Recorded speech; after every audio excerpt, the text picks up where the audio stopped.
Paramashivoham Om Nithyananda Paramashivoham Om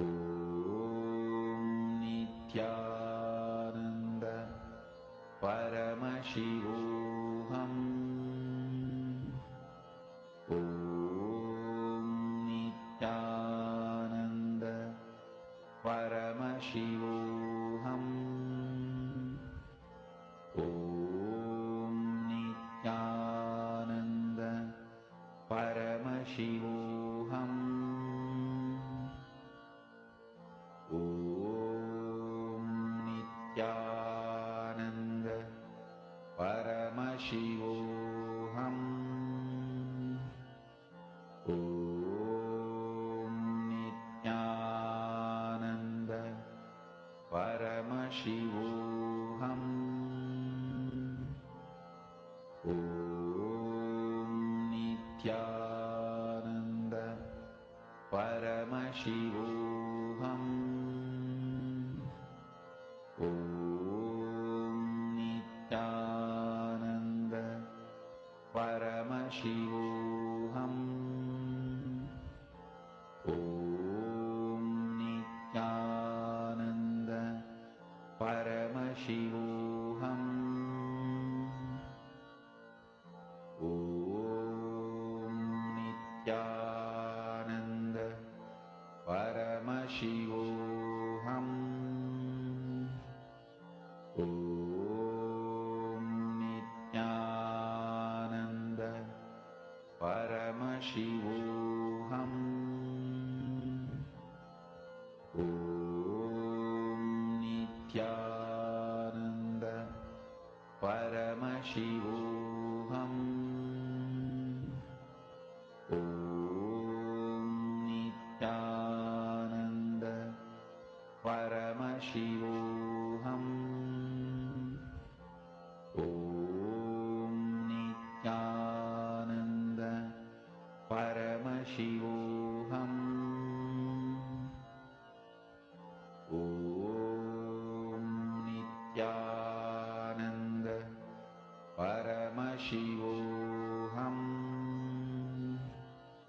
Om Nithyananda Paramashivoham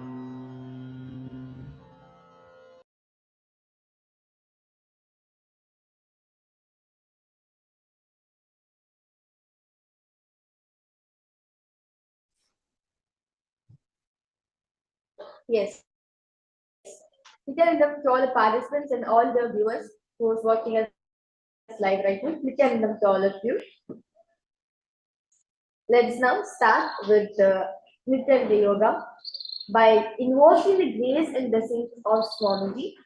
So I request all of you to settle down in your mats. Sit in a cross-legged position with your head, neck and spine straight line. Bring the palms together in front of your heart in Namaskar Mudra. Close your eyes. You will chant in the Sadguru Vandana.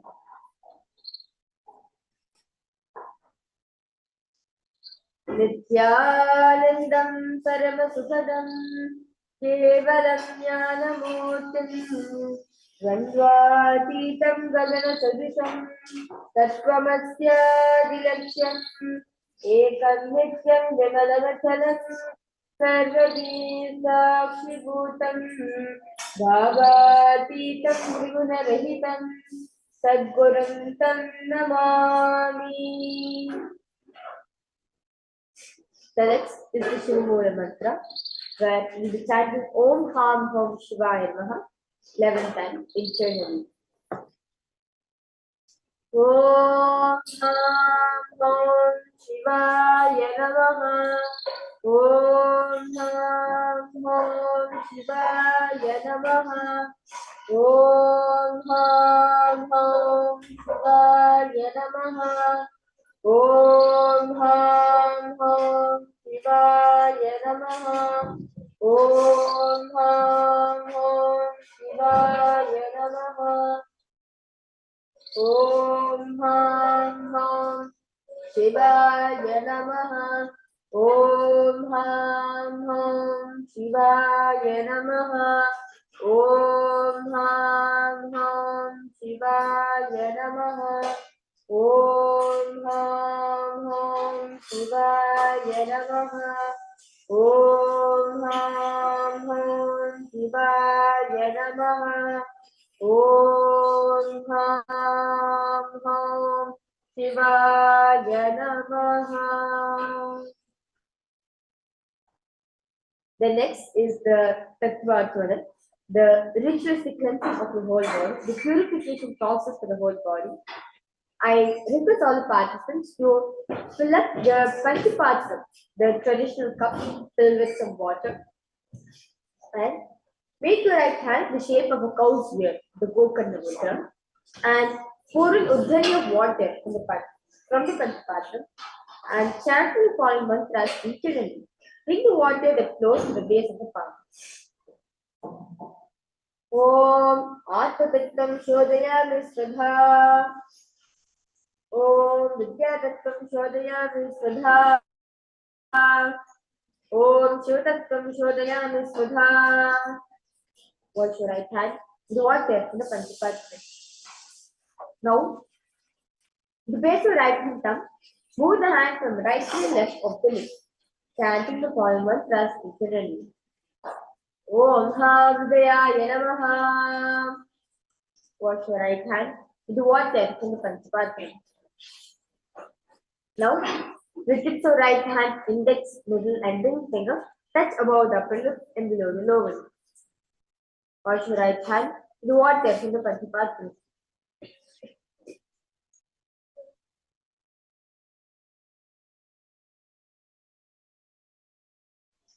Now, with the tips of right hand, index finger, thumb join together, touch your right nostril, left nostril. With the right hand, ring finger, thumb join together, touch your right eye, left ear, left ear. Wash your right hand, the water in the Panchipatra. Now, the base of your right hand thumb and little finger touch the navel, right chest, left chest. With the right hand fingertips together, touch the top of the head, right shoulder, left shoulder, and your heart center. The next is the Sankalpa, the conscious resolution. As we are chanting the Sankalpa mantra, it is all participants now to visualize how you're going to sculpt your body. Understand, in today's Nithyananda Yoga, all of you are going to be sculpting your body the way you want it to be. As yoga helps us to tune in our whole system, our whole physiology to Paramashiva's physiology, where we are in oneness with the cosmic geometry. So, because all participants visualize how your body should be, and at the end of today's yoga, you are going to be manifesting the body which you want. Now, because all participants, now make your right hand over your left hand. Keep both the hands on the right side, and we are now chanting the Sankalpa mantra. Namo Pata Samasta Durita Kshayadvara Bhagavat Shri Nithyananda Paramashiva Prityartham Shri Nithyanandeshwari Paramashiva Shakti Sameta Shri Nithyanandeshwara Paramashiva Prityartham Cha Shubhe Shobhane Muhurte Adya Brahmanaha Udhiya Parade Shri Shvetavaraha Kalpe Vaivasvatamanvantare Ashtavrimsharitame नित्युगे प्रथमे पादे जम्बूद्वीपे भारतवर्षे भरतखण्डे मेरोः दक्षिणे पार्श्वे शताब्दे अस्मिन् वर्तमाने व्यवहारिके प्रभवादीनां षष्ट्याः संवत्सराणां मध्ये शोभकृतनां संवत्सरे उत्तरायणे श्रीलक्ष्मी वेङ्कटेश्वर ऋतौ फाल्गुन मासे शुक्ल पक्षे षष्ट्यां शुभदितौ शुक्रवासरयुक्तायां रोहिणी नक्षत्र निष्कम्भ योग तैतिलकरण एवं गुणविशेषण विशिष्टायां अस्यां सुगदितौ श्री कैलासोन्नतद्वादशान्त श्यामला पीठारूढ़ श्री मीनाक्षी सुंदरेश्वरानंद स्वरूप परशुपुत्र रत्न कुमार गुरुमन्य तुल्यावतार श्री पार्वती सन्निपाल लब्ध विद्य ज्ञान विश्रुता तथा निगमागम सारभूत श्रावण वेद प्रवस्त्रे श्रीमत् परमशिव करुणा समधिगत मुक्ता वेद तिरस्या निगीयमान सत्सावर श्रीचंद काहलादि समस्त बिरता वल्लंकिता ज्ञान विज्ञान चक्रवर्ती सर्वजन संघ सद्यो निर्वाण दीक्षा व्यापवर्गवर्ष विश्रानिधिभूत परमत कलपकेसरी शैव सिद्धांत स्थापनाचार्य श्री राजाधिराज पांड्य महाराज गुरु शबरशाख्यादि महान कार्निवारण ज्ञान भानो वीक्षणा निर्हार द्विजोचेतन पूर्वक श्रीमत् विषभद्र स्थापक शैव समय कर्त्रे सर्वज्ञ पीठारूढ़ श्री जगद्गुरो श्री ज्ञान संबंध देशिक स्वामी वागीश सुंदर मालिक्य वाचक स्वामिनाम अवतार भूता श्री ज्ञान संबंध स्वामी पुनरुत्थित श्यामला पीठ सर्वज्ञ पीठ गुरु महासंविदाना अरुणगिरि योगीश्वर परंपरागत अरुणाचल सर्वज्ञ पीठ गुरु महासंविदाना कैलास परंपरागत कांची कैलास सर्वज्ञ पीठ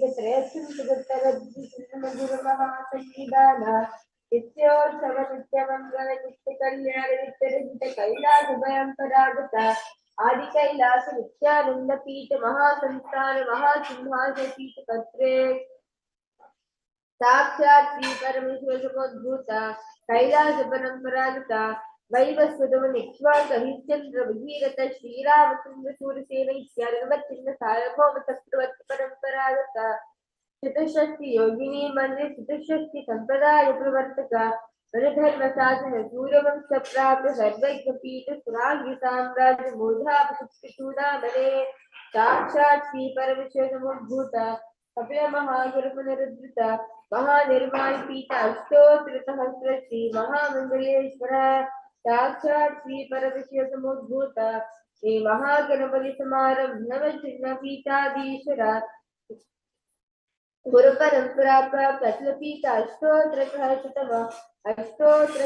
श्री अतलपीठाधीश्वर धर्म मुक्ति स्वर्ग पर स्वर्ण पीठ गुरु महासंविधान कैलास परंपरागत आदि पीठ सर्वज्ञ पीठ जगद्गुरु श्री कैलास पुनरुद्धारक श्री कैलास परमाचार्य श्रीमत् परमहंस गुरुव्राजकाचार्य वर्य सच्चिदानंद प्रणव स्वरूप श्रोत्रिय ब्रह्मनिष्ठ श्रीमद् जगद्गुरु श्री भगवत श्री नित्यानंद परमेश्वर श्री ज्ञान संबंध देशिक परमाचार्य स्वामिनां प्रीत्यर्थं तेषां पादारविन्दयोः भक्तिसिद्ध्यर्थं गुरुकृपा पिताक्षसिद्ध्यर्थं क्षेमस्थैर्यवीर्यविजयायुरारोग्य ऐश्वर्याणाम् अभिवृद्ध्यर्थं धर्मार्थकाममोक्षचतुर्विधफलपुरुषार्थसिद्ध्यर्थं समस्त दुर्गोपशान्त्यर्थं समस्त मंगलावाप्यर्थं भगवत् श्री नित्यानंद परमेश्वर प्रसादेन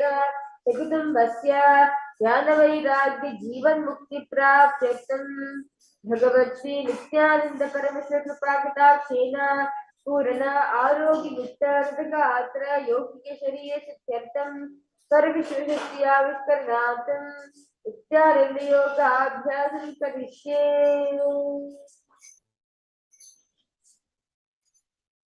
Now, what should I type? With the water from the party. Om Bhagavate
Yes.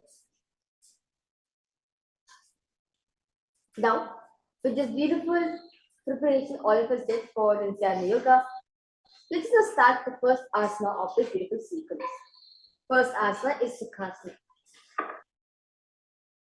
Now, sit in a comfortable cross-legged position with your head, neck, and spine straight line. Bring the index and thumbs together in the Bindu Mudra and place them on top of the vertical knee. As engage in the Mahamudra, visualize Paramashiva in your inner space, which is Soham in your center.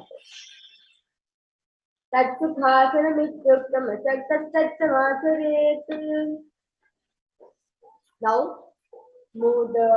bring the legs into the Padmasana position to lotus posture. Bring the palms together in Anjali Mudra and raise them above the head. As you keep the elbows straight, as you engage in Mahamudra, visualize Mount KAILASA in your inner space. Parvatasana. Adavakye Mahadeva Parvatasana Mangalam Yakvisva Sverupikya Satchakra Viropanam. Now, bring soles of the feet together in front of you. Hold the left hand by the right in the Shambhala in the Parashi Mudra. Now place the forehead on the ground behind the knees. As you engage the Mahamudra Bandha, lean with the nose. Kali Pavasana. Puram Viriya Vomegano Obhe Papitari Sampadithano. Now, remain in the same position. Stretch the hand out in front of the feet and cup the palms into a hollow in the Shambhala Mudra. As you engage in the Mahamudra Bandha, gaze at the nose, visualize yourself as a snake. Rabadi Pari Agani Chohoyi Kahuri Panasya Ulagadi. Next asana is Kokilasana. Now raise your arm. Hold up your toes with your right hand, index and middle finger. Now stretch the legs straight out upwards and cross it into Padmasana manner.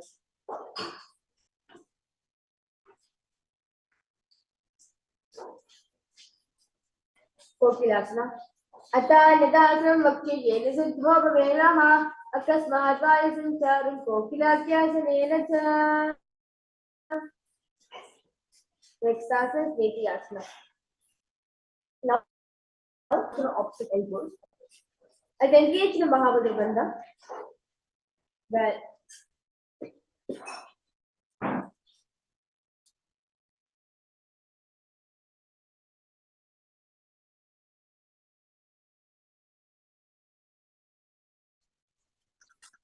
as you engage not the bandha, rotate the arms in circles directly in clockwise manner. Yes, Goda Bamba Padkiashmani Solia, the Sir the Koba, Lota Pripula Samoya. Next asana is Gajasana. Now, press the hands into the ground, lifting the hips up high in the air. Now, lowering the head and the chest, scooping the body forward and down again and again as you visualize yourself as an elephant. Gajasana. Nijjambadagre bhuva kripa lambi goya vikagre nidhaya. Now, remain in the same position, alternately pressing the heel of one foot into the ground and while lifting the other heel up, repeat this again and again. Visualize yourself as a bat. Rikshasana. Ekekam parama kunja gajasana kurya rikshasanam bhavati.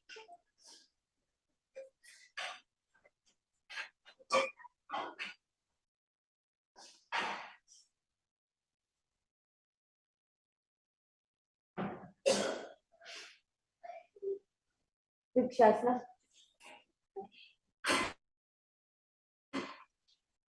Next asana is Vaishasana. Stand tall on the tips of the toes on the ground. Keep the head like a sponge straight line. Bring the index, middle and ring to the heart center in the Hridaya Mudra. Vaishasana. Yeshena Padikalam Bhadvatishti Dhomakaha Adha Vaishnavakti Yakritva Satyavan Bhavet. We will be entering the first karana of the day, which is the Udjana karana. Now, stand with heels touching, down, toes facing down outwards at 45 degrees angle. Now, hip knee bend and other hands chest raised at the chest level and elbows are parallel to the cross. Simultaneously, as one knee towards chest, raising it up and raising it across the body towards original position. Simultaneously, leg raises, follow the movement with the respective hand, raising it up and raising across the body. Repeat it on the other side.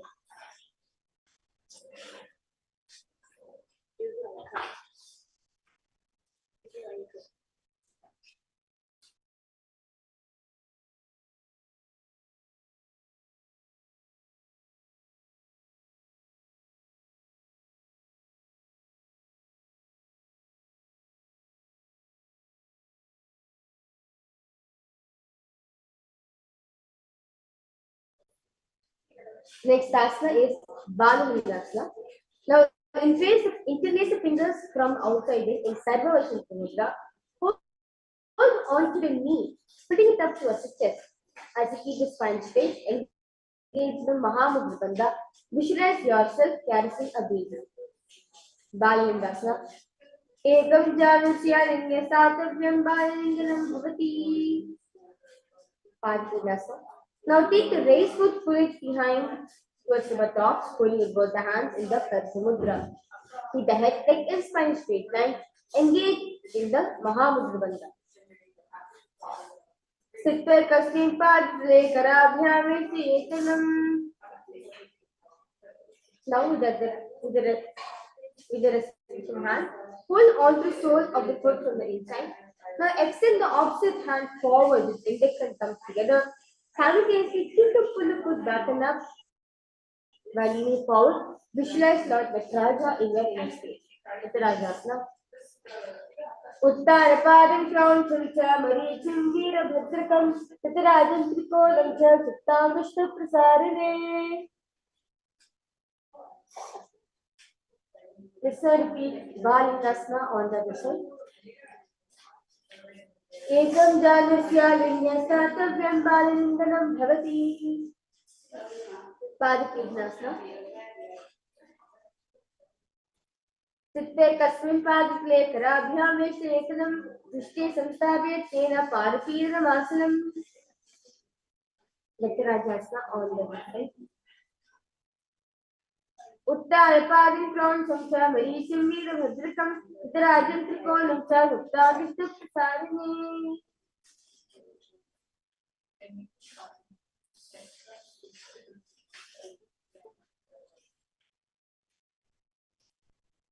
We will be entering into the next karana, which is the Ardharechita karana. Now, sitting in Naramandi, the heart squatting position. Bring the right foot behind the other with toes down and heels up. Keep the left hand at the chest level and extend the opposite hand out wide like a pendulum and bring it back to the chest in the Kali Hasta. While the arms in, move the fingers one by inwards towards the palm, then outwards.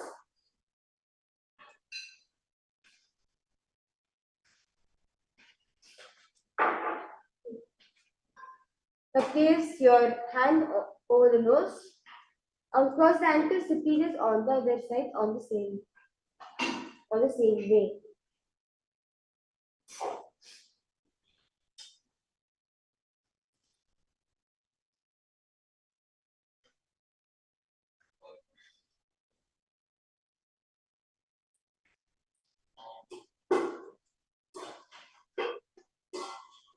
Yes. With this, let's now enter into very powerful meditation, which is the skeleton dance. So that it goes all participants, visualize yourself as a skeleton and shake the body as intensely as possible.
Now relax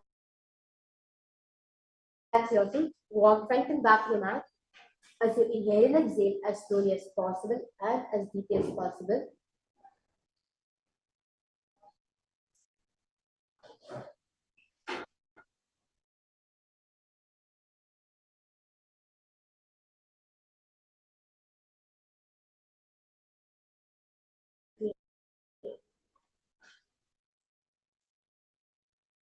Let us now enter in the next karana, which is the Pratikina karana. Now sit in Narumandi, the half squatting position. Raise the arms above the head with arms crossed and palms facing backwards.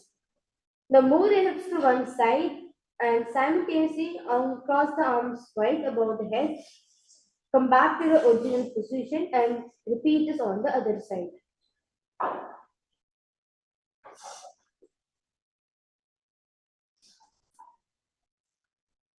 The next asana is Tadasana. Now stand tall with the tips of the big toes on the ground. Raise the hands up above the head in Shambhavi Mudra. As you visualize yourself as a palm tree, repeat Shivoham in your throat center. Tadasana. Mahamudra Bhakta Kono Tadasana Vibhedakan Vinota Avinsada Korea Rantarvatni Patipriya. Now, from standing position, lean forward and down, bringing hands flat to the ground. As you engage in the Mahamudra Bandha, touch your forehead to the knees. Uttanasana. Mahamudra Bhakta Kono Tadasana Vibhedakan. Next asana is Entrust. Now move yourself into the plank position. Tuck the chin to the chest in the Jirindra Bandha and rotate the head from side to side. Entrust. Gajasravastitva mastakam varam varam dakshakuksham savakuksham nayet Entrust bhavati. Next asana is Bhujangasana. Now lower the body on the ground and keep the toes pointed. Place the hands fixed to the chest. Raise the head up using the strength of the lower back muscles. Open the mouth wide. Inhale through the hollow of the throat and exhale through the nose in the Bhujangali Mudra as you visualize yourself as a cobra. Bhujangasana. Angushtana Paryantam Adho Bhumo Vinyasete Karabhyam Chidiram Rupva Abhishishah Panivahi. Now raise yourself to a plank position. Alternate bringing one knee into a chest, back and forth in Shashasana. Gajasana samsito jnanajayama kuncha varam varam kartavyam Shashasanam bhavati. The next asana is Rathasana. Now remaining same position. Step one foot between the two hands. Simultaneously jump the foot back and bring the other leg in between the two hands, alternating again and again as you visualize yourself as a chariot. Rathasana. Gajasana samsto ekekam padam puromadhyena bhramidva kartavyam tathasanam bhavati. Next asana is Virabhadrasana. Now stand tall with your legs spread out. Let your front leg bend forward. Toes pointed forward and knees bent at 90 degrees angle. And the back leg extending straight, keeping knees straight and point the toes out at 45 degrees angle. And now raise the hands up beside yours in Shambhavi Mudra as you engage the Uddiyana Bandha while pulling the stomach in and up, gaze at the third eye. Virabhadrasana. Vashishtavadakondinyam udukukkudamevacha ashtavakramatottana mayuram setu bandhanam.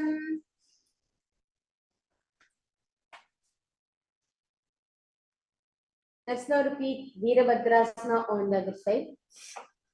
Vashishtavadakondinyam udukukkudamevacha ashtavakramatottana mayuram setu bandhanam.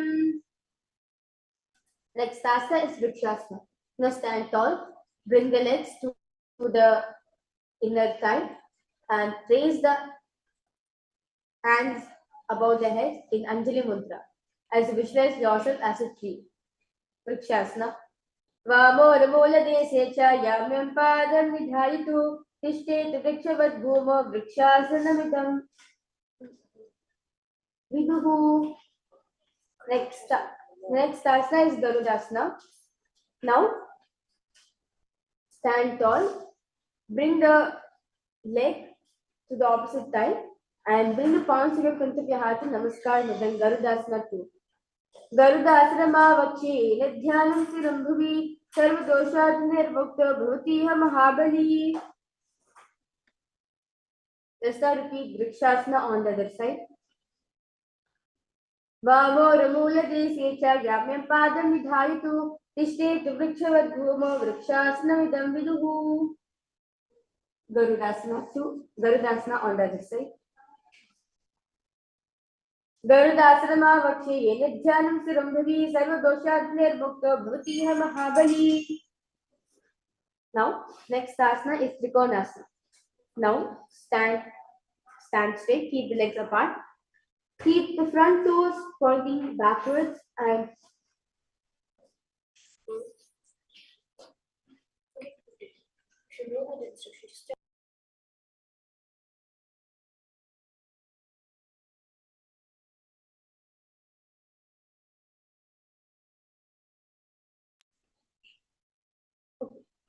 keep the front toes pointing forward and the back toes facing sideways. Raise the arms straight. Bring the front arm to the ground beside the foot, and while the other arms extend straight in Trikonasana.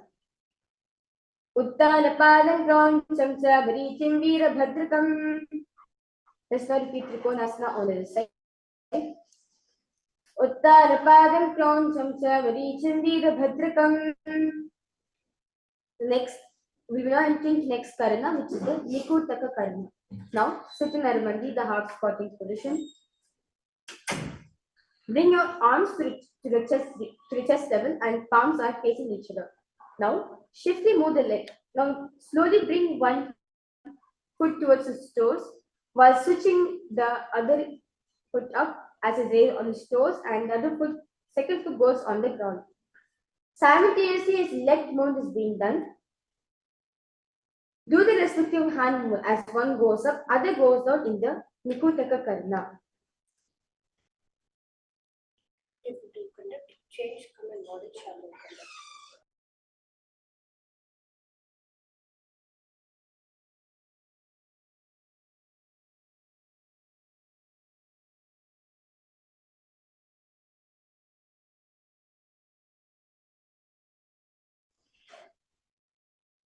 Now, the next asana is Amritsasana.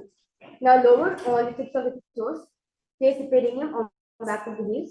Keep the knees together, palms in front of your heart and Namaskar Mudra. As for this for the next set of series of asanas, we engage in new pranayama, which is the Brahmari Kumbhaka, where you buzz like a bee and you repeat Sadashivo in your throat center. Angushtasana.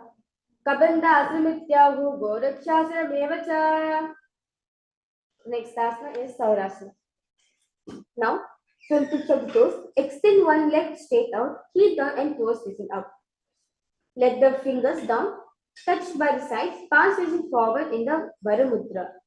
Saurasana. Prasarekam paditlam sunstapyatveka padakam. Vidyanasana. Now, remaining same position. With the respective hand, reach forward and hold on to the big toes with the index and middle fingers in Prana Mudra, while the other hand, opposite hand, on the back of the heel. Vidyanasana. Gulpasudha paramekam prasarya tatpadakum samdushe tatsarena. Let's now repeat Saurasana on the other side. Prasarekam padatum samstapyatveka padakam. Vidyanasana on the other side. Gulpasudha paramekam prasarya tatpadakum samdushe tatsarena. Now, keep your legs in. Now keep the toes on the ground, face spreading on the heels. Maintain a gap between the legs and back of the hands resting on the thighs. Now slowly tilt the head down, gaze to the gap between the palms in Brahma-Jayasana. Dohupana Hoyvese, Edito Vidalivese, Korapakitarianti Mahiri, Aismahira, Shemili. Next asana is Kapilasana.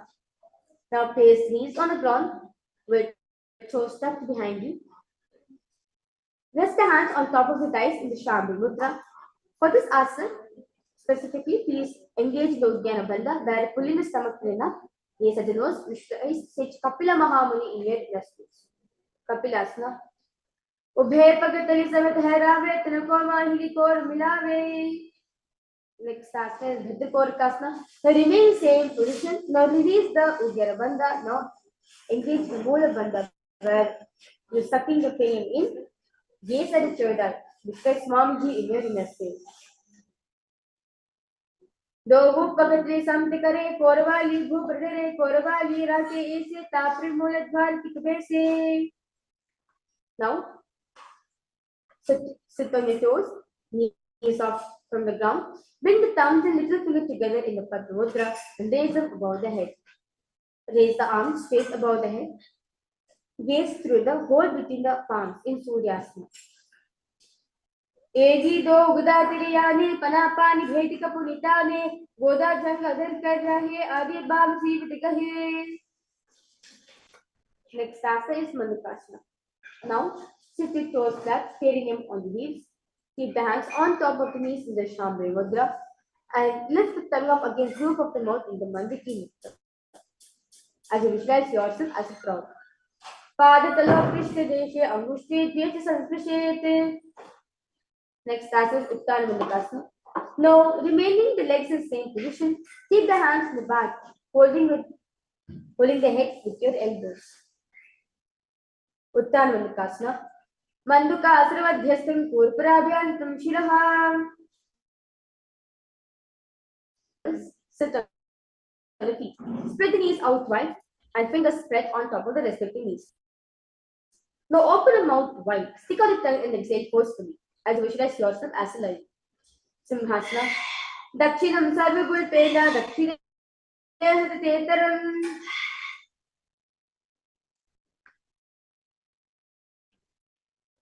The next asana is Bhadrasana. Now sit on the heels under the perineum. Keep the knees wide open. Cross the hands behind the back and hold the big toes with the index and middle finger. Now tuck your chin to the chest in the Chandra Bandha. Gaze at the nose. Bhadrasana. Gulpo Jabrasya Syado Yukramena Samahitaha. Now squat down with feet flat on the ground, knees spread out wide open. Now bring the arms in and around the back. Interlace the fingers behind the neck and behind the back in the Parashi Mudra. Gaze at the nose. Kakushandhyasana.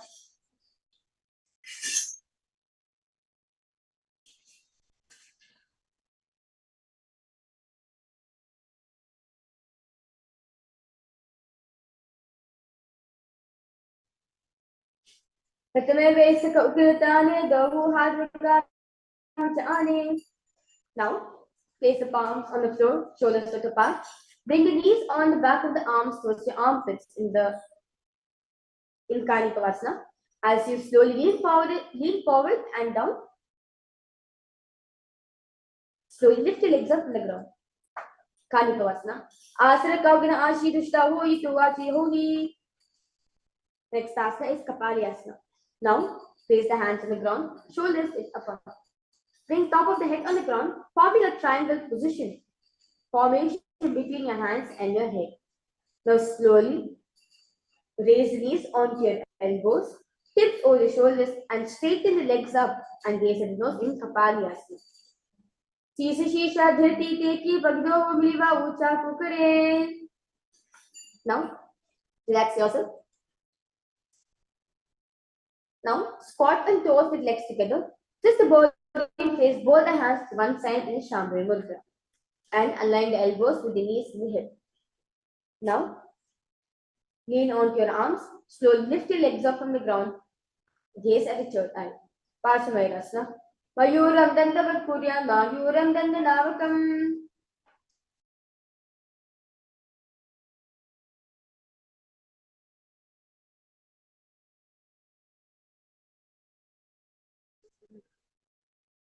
Let's now repeat Parshumayurasana on this side. Mayuram Dandavat Mayuram Dandanavakam. Now, come to the plank position. Step one foot outside the rest of the shoulder, bringing the foot between the hands and gaze at the third eye. Bhairavanadasana. Asra Kaugana Piti Jayi. Let's now repeat Bhairavanadasana on the other side. Asana Kaugana Piti Jayi. The next asana is Anupapitasana. Now, as you're in the plank position, place your forearms on the ground, walk the feet forward, raising the hips up slowly. Lift the chest and head up, gaze at the third eye.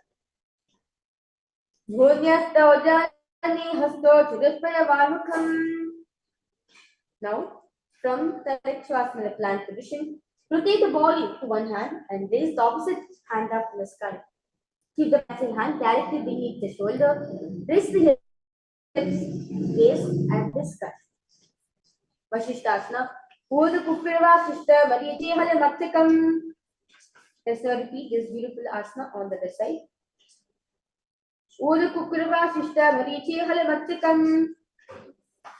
The next asana is Anjani asana. Now, sit with legs stretched in front of you, toes pointing up. Bring hands under the buttocks, palms facing upwards in Shambhu Mudra. Keep the spine straight. Elbows to the body. Now tuck the chin to the chest in the Chandrabandha, gaze at the nose. Anjani asana. Do gargi ube hatiri korvali mele bheri so agami bhupradashe mahane angul mirashe. Now lean forward, chest to the thighs, head to the knees. Hold the big toes to the right and index and middle fingers in Paschimottanasana. Jado Palilala Damto Paschimamtan Muchitte Yeneki Ena Prakarena Sukam Daram Chidayate. Now raise yourself up. Clasp the hands behind the head in the Parasha Mudra, left hand by the right, and bringing the head, lean the chest forward and bring the head to the knees as you engage in the Mahamudra Bandhana. Ugrasana. Sapa Nithyananda Jano Parishironi Sete Asano Agramidam Proktam Bhavedaya Deepanam. The next asana is Marityasana. Now bring one heel to the groin and knee raise. Reach the arms in and around the raised knee and clasp the hands behind the back in the Shambhu Mudra. As you bring the chest to the thigh, head to the knees, which sage Marichi in your inner space. Marityasana. Uttarapadam Kroncham cha Varicham Veerabhadrakam. Now, let the raised knee fall to the side on the ground. Reach and hold the foot, keeping the leg straight. Bring the chest forward and down. Engage the Mahamudra Bandha, gaze at the nose. Tava Palki Yedi Joy Sivani An Laga Vesoi Disapa Log Divasari Tamayanika Kusidhare. Let's now repeat Marityasana on the other side. Marityasana. Uttarapadam Kroncham cha Varicham Veerabhadrakam. Mahamudrasana on the other side. Dava Paggi Yedi Joyi Sivanyani Laga Visoyi Jasapa Log Dubasare Tamayani Kaksidare. Next asana is Bhadrasana. Now, sit and bring soles of the feet together, with knees close to the perineum. Keep the knees out. Keep the knees fine. Hold the feet firmly in the Shambhu Mudra. Maintain straight spine, gaze at the nose. Bhadrasana 2.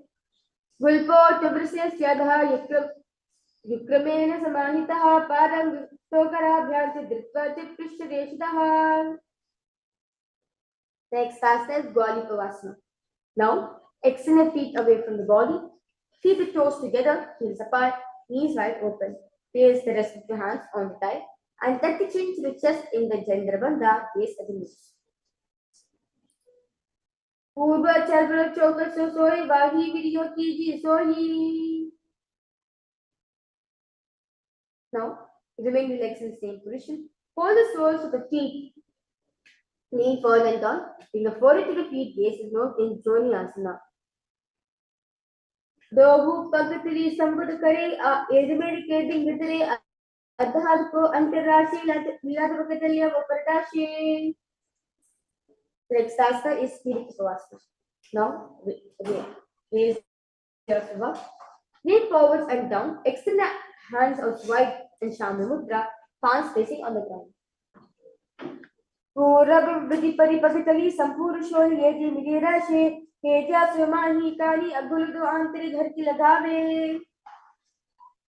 Next asana is Siddha Samadhi Asana. Now, bring the arms below the shins, extend out wide, palms facing upwards. Bring the forehead to the ground. Bring the forehead to the ground above the feet. Bring the toes near the throat, gaze at the nose. Dobu Pakitali Sampur Kare, Sole Medada, Medare, Angula Chanjarashi, Ediko Esi Vidashi. Now, raise yourself up. Hold the feet and open them, or bring the soles towards the sky, keeping back of the hands on the ground. Now press elbows onto your thighs towards the knees, gaze at the nose. Shinikipavasana. Do pagaki edi dhati magwa mein lagave. Next asana, Charipati Chokasana. Now remain same position. Place the hands on top of knees and gently press them on the ground. As you engage in Uddiyana Bandha, gaze at the third eye. Charipati Chokasana. Dohu Pakati Samsritare Aga Mekachar Pasade. Next asana is Bhairavasana. Now lift the heels up, bring the toes down onto the ground. Keep the knees on the ground, full stomach clean up in Uddiyana Bandha. Place the hands in the Bindu Mudra with the index and thumb touch on top of the knees. Bhairavasana. Gulpa Sampidasha Nyonyam Nikrumino Samshanehi. Next asana is Samasana. Samanasana. Now sit with one heel at the perineum. Lift chest. Now gaze at the third eye in Samanasana.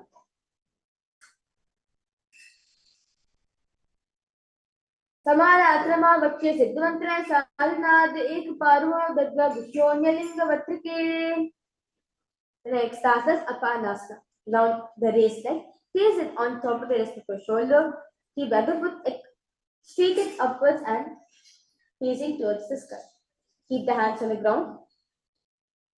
Keep the hands on the ground, gaze at the third eye. Apanasana. केवल अंपार में कंचस कंधे चारों पे यतः एक पादी नगर दृष्टि गंध वप्रभो. Let's repeat Samanasana on the left side. Samanasana vakye siddhamantra sarnath ek padumuro bhadva bhushonilinga vatrike. Next asana is Apanasana on the left side.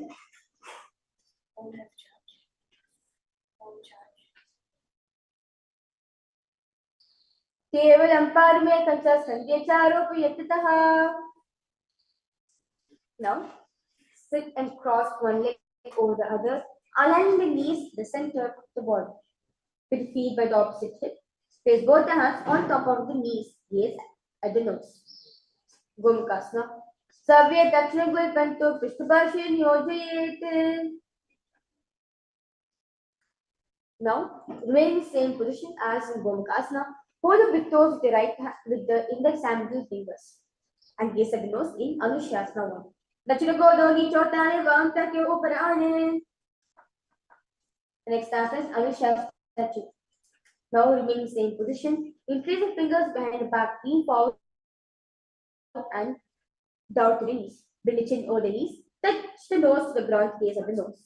Anushasana 2. Jivana Goda ki sandhi Brada Goda ki sandhi Mila Irashi.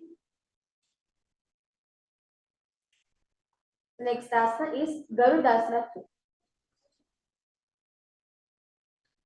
Now sit on the ground with one knee pressed against the perineum. Keep the opposite foot on the ground in front of the other in front of the other foot. Keep the spine straight, chest out, hands to respective knees in the Shambhavi Mudra, gaze at the nose. Dava Bhagmodi Edi Mahilam Gulpamulat Bar Niche. Now, the next asana is Naradasana.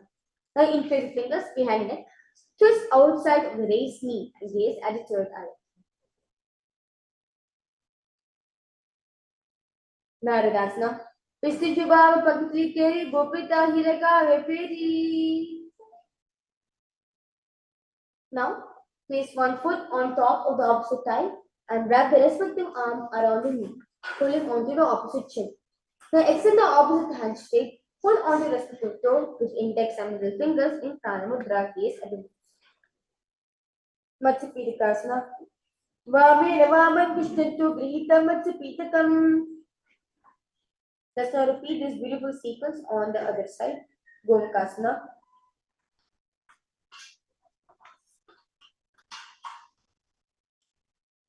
Savya Dacharagal Banto Prishtabhashil Yochit. Anushasana 1 on the other side.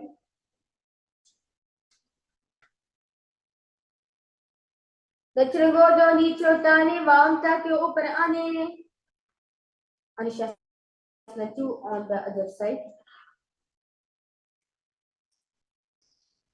Jivana Goda ki Sandhi Brigava Goda ki Sandhi Vina Irashe.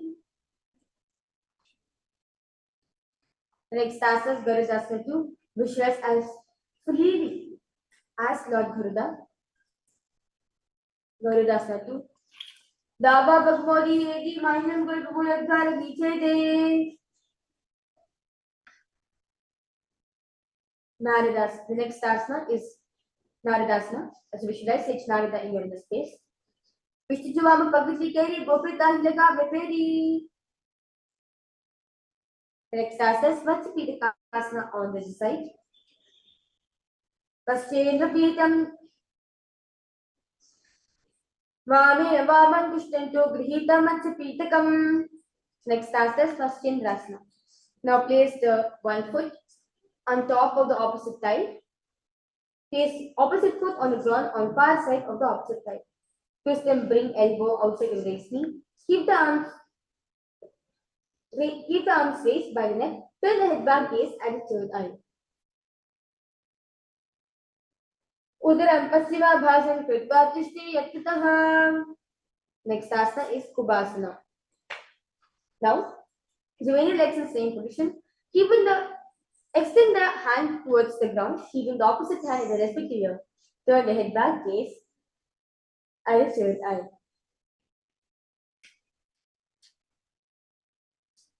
Asana Kavra Jolo Jai. Next asana is Matsyapitakasana. Next asana is Matsyendrasana 2.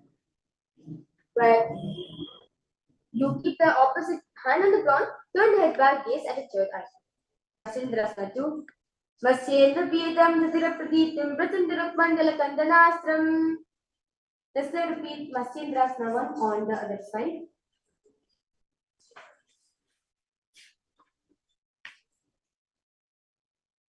Matsyendrasana 1. Udaram Paschima Bhasan Kritva Tishti Yattataha. Kubasana on the other side. Visualize yourself as a camel. Asana Kaugana Jolo Jai. Matsyendrasana 2 on the other side. Swam Masyendra Pitam Jita Praditam Prajanduk Mandala Kandanastram. Next asana is Padmasana. Now, sit and place feet on top of the opposite thigh. Place the arms on the respective knees. As you engage the Mahamudra Bandha, gaze at the nose. Padmasana. Asanam Neeram Proktam Padmam Vajrasana Udor Vriche Bhepadliyata. The next asana is Padmasana 2. Now remain in the same position. Cross the arms and hold onto the toes with the index and middle fingers, gaze the nose. Padmasana 2. Uttano Charno Kripa Uru Samsto Pariyatitaha. Next asana is Utkatasana.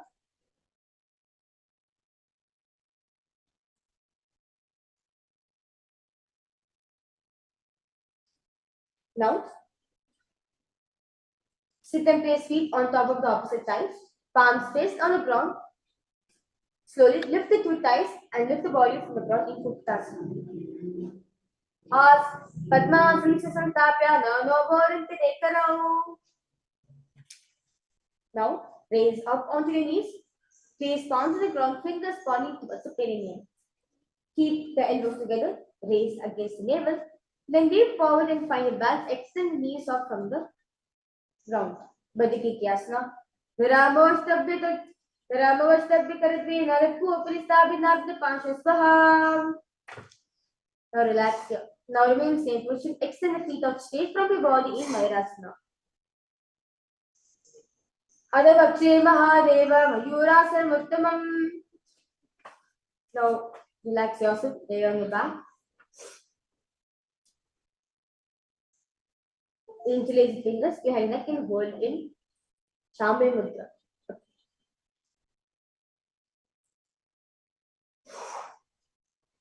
Makarasana. Adhyalshede hitam nidaya bhuvo chaparo chaprasarimano. Next asana is Shalabhasana. Now place the hand on the ground beside the chest. Slowly raise the legs up, bring the toes out from the ground. Shalabhasana. Adhyalshede karat bhavakshrabu nastabhya karosalabhyam. The next asana is Ushtrasana.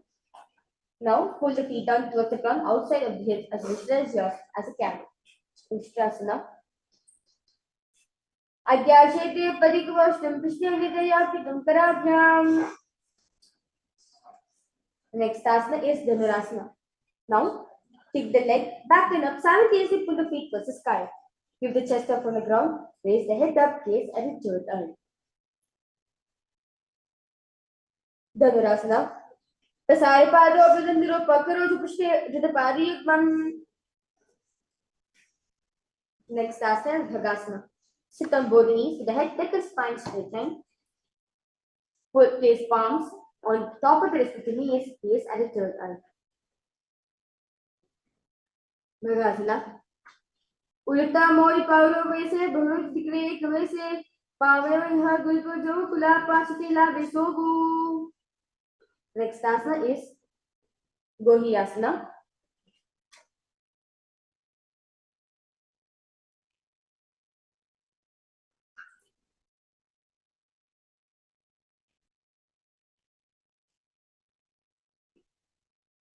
Gohiyasana. Now, from the knees, place forearms on the ground, fingers interlock, elbows, shoulders width apart. Place top of the head on the ground, holding back of the head with the hands. So walk your toes forward until the hips align with the shoulders. Slowly lift the feet up and bringing the knees bent together against the chest, chin touching the chin, gaze the nose. Gohiyasana. दो हाथ की कोहनी जो प्रहार का ले जाने दो ये पिछांगरी कुर्जन ये सब ले भू परिधान हो. Now remain same position, extend the feet straight from your body in Sirsasana. Viparitam mandalam cha vidyabhitamnaha.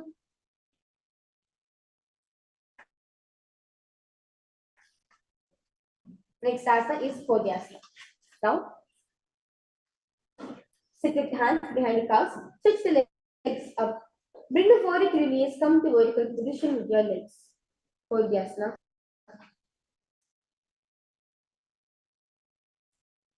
दो हाथ दोबारा आने गोदात्री कागजिताने.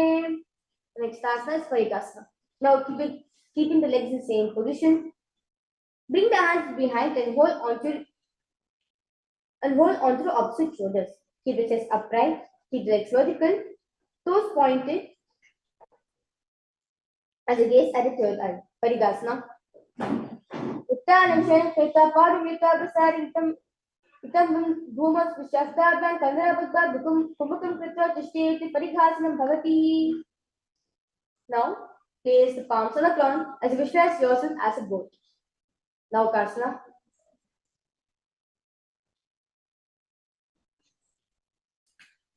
Uttarvishenam purprabhya bhurnastabhya svaritam nidhaya.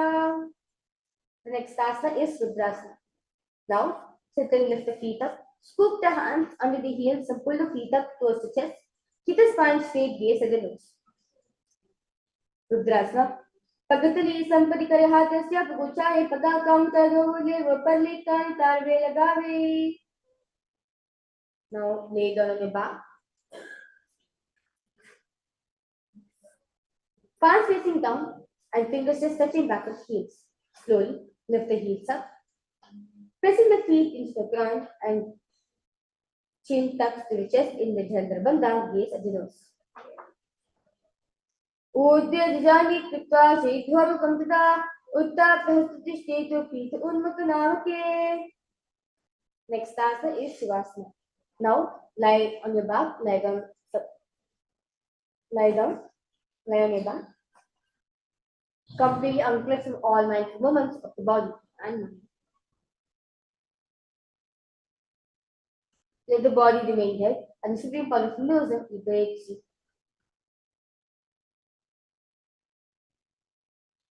Shivasana.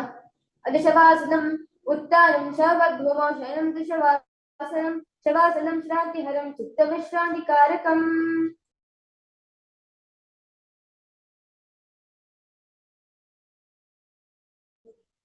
And as deeply as possible.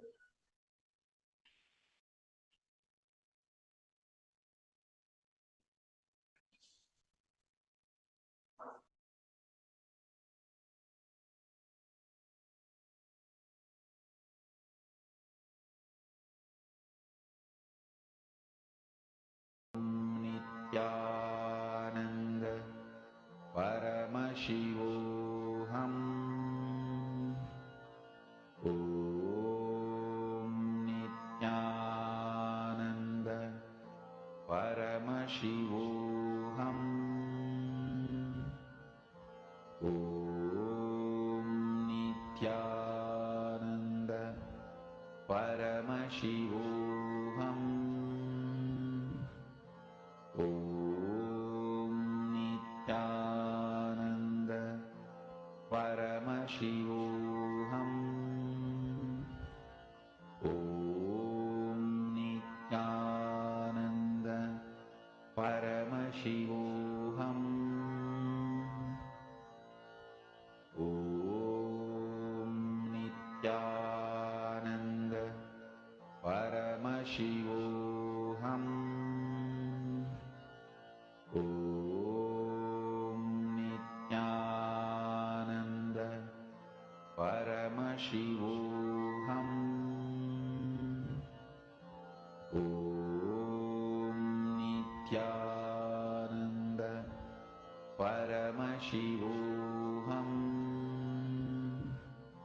Om Nithyananda Paramashivoham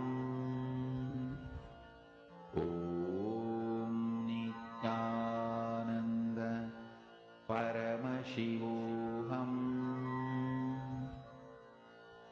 Om Nithyananda